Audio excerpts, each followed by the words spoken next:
essay was written in October of 2015. Since this time, the man we're honoring today was murdered by one of his sons, he and his wife.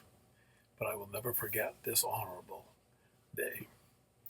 Seemed like I'd step back in time as the MP scanned all of our IDs to see if they thought it was safe for us to enter the U.S. Coast Guard base in Boston.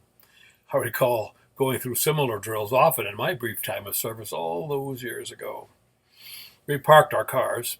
I'd been graciously driven down by some rowdy bikers who understand honor, and headed up the gangway to the USCG Seneca. We were welcomed with warmly and politely at every turn. We toured the vessel, at least the engine room and the mess deck, and were just plain impressed how well these old, gnarly bikers were received. It was also pleasant to see people salute our friend and give him the honor his service merited. As we passed through the mess deck, where they were preparing our celebratory luncheon, a young sailor called out, "Bailey!" Seemed this one biker had spent time fixing this kid's motocross bike back in the day when the young man raced alongside Bailey's son. What a small world it can be.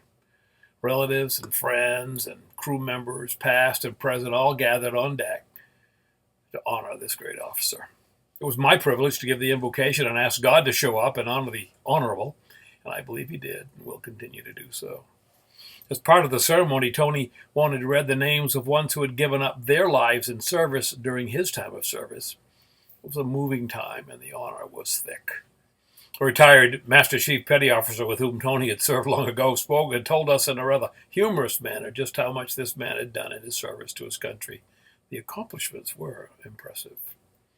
The commander of the ship presented Tony with his retirement award and then honored his wife Allie and his two sons with certificates for their long stint of having a loved one in the service. Chief Warrant Officer Balcer then was given the mic and shared his heart in honoring those who had made his career successful. He displayed the greatest class in sharing what could have been rightly his alone with those to whom he felt it belonged. I can't seem to bring back the deep emotion of that time and space.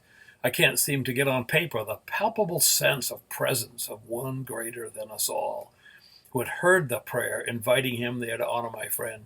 They heard, and those there, if they were at all in tune with him, knew that he had showed up as well.